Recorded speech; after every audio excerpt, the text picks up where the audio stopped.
conscientiously fulfill my duties as Vice President of the Philippines. She may not like my answer. She may not like how I answer. But I am answering. You swear to tell the truth, the whole truth, and nothing but the truth in this inquiry, so help you God. Pag pinatay ako, patayin mo si BBM, si Lisa Araneta, at si Martin Romales. No joke. Imagine myself cutting his head.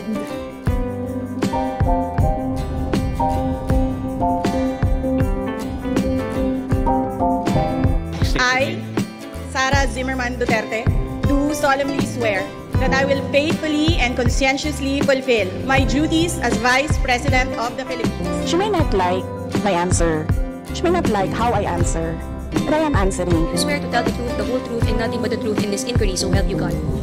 Pag pinatay ako, patayin mo si BBM, si Lisa Araneta, at si Martin Romales. No joke. Imagine myself cutting his head.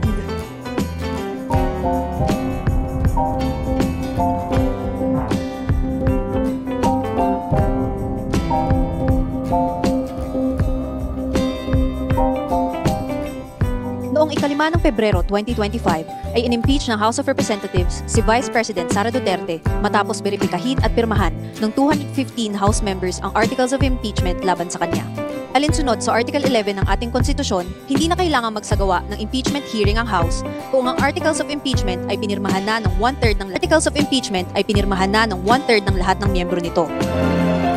Sa 306 na kasalukuyang miyembro ng House sa 19th Congress, 215 o higit pa sa kinakailangang 102 members ang lumagda sa Articles of Impeachment kung kaya't ito ay agarang na i-transmit sa Senado. Bukod sa naunang 215 House members, meron pang 25 mambabatas ang dumagdag sa pagberipika at pagpirma sa impeachment complaint. Dahil dito, halos 80% na ng buong House of Representatives ang sumusuporta sa impeachment ni VP Sara. Ngunit bakit nga ba na-impeach si VP Sara? Ano-ano nga ba ang grounds na nakalagay sa verified complaint for impeachment? Nang manumpa siya bilang pangalawang pangulo ng ating bansa noong July 1, 2022, nangako siya sa bayan na pangangalagaan at ipaglalaban ang konstitusyon at ipapatupad ang mga itinakdang batas nito. Ngunit sa loob ng 3 taon niyang panunungkulan, paulit-ulit na nilabag ni VP Sara ang kanyang sinumpaan, kung kaya't siya ay na-impeach sa ilalim ng mga sumusunod na batayan: culpable violation of the Constitution, betrayal of public trust, graft and corruption, other high crimes. Ang mga paglabag na ito ay patunay lamang na siya ay hindi angkop manungkulan sa gobyerno at nararapat na maalis sa pwesto sa pamamagitan ng impeachment.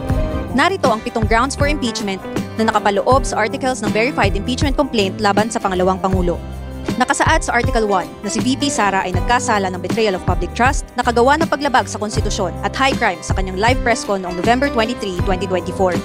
Huwag kang mag-alala, ma'am, sa security ko. Kasi may kinausap na ako na tao. Sinabi ko sa kanya, pag pinatay ako, patayin mo si BBM, si Lisa Araneta, at si Martin Romales. No joke.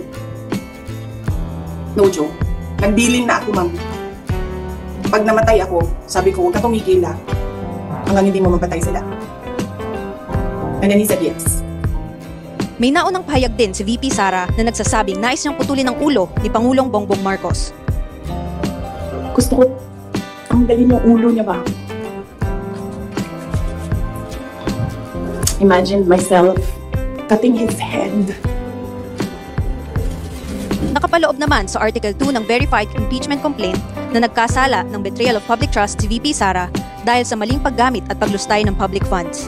Sa 2 taon ng kanyang panunungkulan bilang pangalawang pangulo, nagkaroon siya ng direktang kontrol sa confidential funds na nagkakahalaga ng 612,500,000 pesos na ginastos sa hindi maipaliwanag na paraan. Ayon naman sa liquidation report ng OVP, ang 2022 confidential funds sa halagang 125 million pesos ay na-liquidate at na-disburse mula December 21, 2022 hanggang December 31, 2022 o sa loob lamang ng 11 araw kung saan 4 pa rito ay non-working holiday. 16 million pesos mula rito ay ginamit para sa maintenance at rental ng safe houses na ang ilan ay nagkakahalaga pa ng 200,000 pesos kada araw.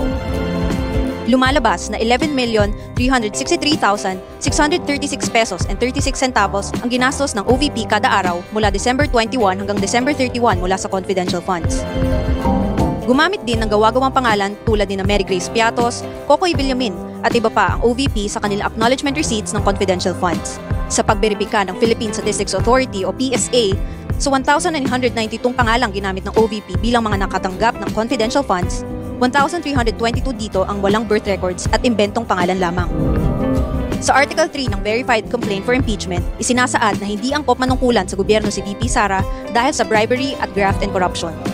Sa pagdinig ng House Committee on Good Government and Public Accountability, inamin ni former DepEd Yusek Gloria Humamil Mercado, DepEd Director Resty Ocias at Chief Accountant Runa Catalan na binigyan sila ni DepEd SDO Edward Fajarda ng monetary gifts mula kay VP Sara.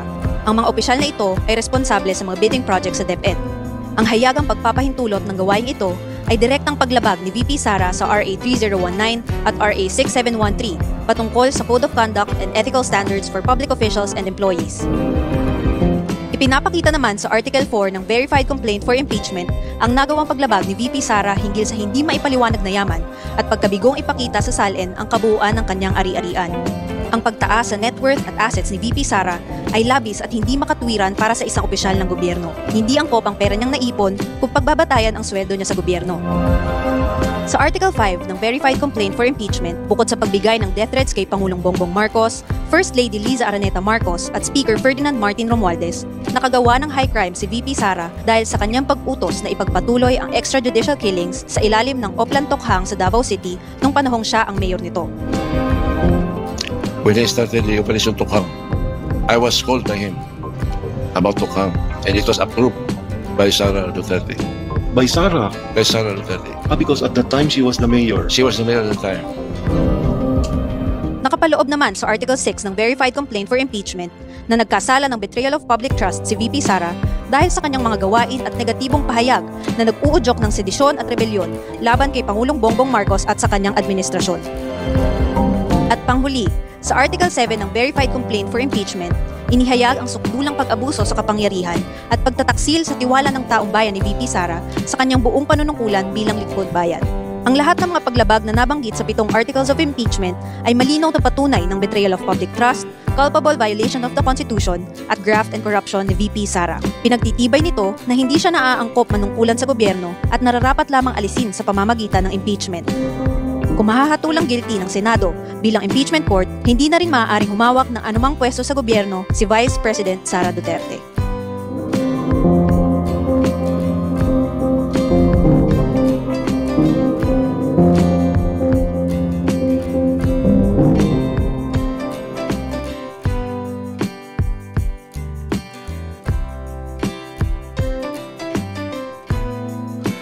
And there is no provision there which says that they can dismiss it without a trial. It says shall forthwith proceed with the trial and then decide the case. So they should just hear the case, call the witnesses, get the documents presented, and then decide it to dismiss, to acquit or convict. But they cannot make a judgment even before hearing a single witness or seeing a single document. That will be grave abuse of discretion. I mean, that's a denial of due process to the prosecution. For me, it's also unconstitutional. There is no provision in the Constitution that they can remand it. They have to proceed with the trial forthwith and then make a decision. I just don't see the reason for remanding to be brought up by the defense, by the impeached official, by VP Sara. The judges themselves cannot raise that because they are supposed to be impartial. They should not. That is favoring one side already. They're teaching or actually acting as counsel for VP Sara. They should allow VP Sara to raise that in his comment or answer.